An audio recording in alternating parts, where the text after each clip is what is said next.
সেই যে কিছুদিন আগে নার্সারি থেকে কিনে আনা বাগানবিলাস গাছটা তোমাদের সাথে শেয়ার করেছিলাম, দেখো তার কী অবস্থা। গাছটাকে আজকে টবে বসাবো। টবের মাটির জন্য প্রথমেই নিয়ে নেব কিছুটা নিমখোল, কিছুটা হাড় গুঁড়ো আর কিছুটা ইপসম সল্ট। এবার মাটিটাকে ভালো করে মিশিয়ে নেব। এবার গাছটাকে গ্রো ব্যাগ থেকে বের করে নেব। ভেবেছিলাম এখন গাছটা বসাবো না, কিন্তু দেখছি আস্তে আস্তে সব পাতা ঝরে যাচ্ছে।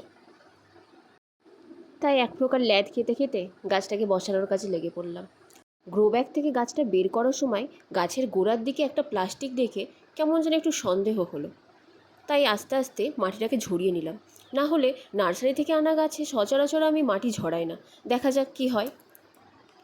আর এমনিতেও এখন বর্ষাকাল, গাছের শিকড়কে যত অক্ষত রেখে বসানো যায় সেটা গাছের পক্ষেই ভালো। মাটিগুলো প্রায় ঝরে এলে তখনই বুঝতে পারলাম গাছটা আসলেই একটা প্লাস্টিকের গ্লাসের মধ্যে বসানো ছিল। এরকম অভিজ্ঞতা এর আগে আমার কোনো দিনও হয়নি। তো যাই হোক, খুবই খারাপ অভিজ্ঞতা, এটা কখনোই আশা করিনি। এরপর প্লাস্টিকটাকে ছিঁড়ে নিলাম। এখন বুঝতে পারলাম সমস্ত পাতা ঝরে যাওয়ার আসল কারণ। শেষ অবধি গাছটা যে মরে যায়নি এটাই বাঁচোয়া। এরপর টবের ড্রেনেজ সিস্টেম ঠিক করার জন্য কিছু থার্মোকল কুচিয়ে টবের মধ্যে দিয়ে দিলাম।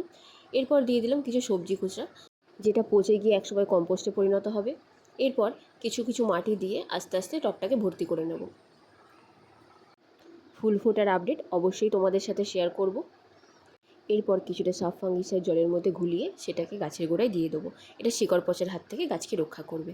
আজকের মতো টাটা, সবাই ভালো থাকবে।